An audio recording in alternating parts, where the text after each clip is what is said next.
दिल्ली कॅपिटल्सचं नशीब खरंच इतकं खराब असू शकतं का? विश्वास बसणार नाही, पण सलग चौथ्यांदा फायनलमध्ये हरून त्यांनी एक नकोसा रेकॉर्ड आपल्या नावावर केलाय.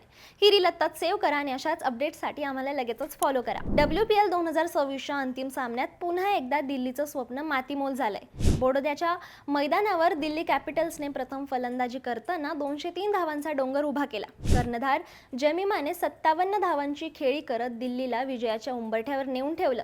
वाटलं होतं की यावेळी तरी ट्रॉफी दिल्लीचीच आहे, पण समोर होती स्मृती मानधनाची RCB. तिने 87 धावांची खेळी करत दिल्लीच्या हातातोंडाशी आलेला घास पळवला. स्मृती आणि जॉर्जियाच्या धमाकेदार पार्टनरशिपने RCBने 6 विकेट्सने हा सामना जिंकला. आता विचार करा, WPL सुरू झाल्यापासून दिल्लीचा संघ प्रत्येक वेळा न चुकता फायनल गाठतोय, पण सलग 4ही वर्षी त्यांना पराभवाचं तोंड पाहावं लागलंय.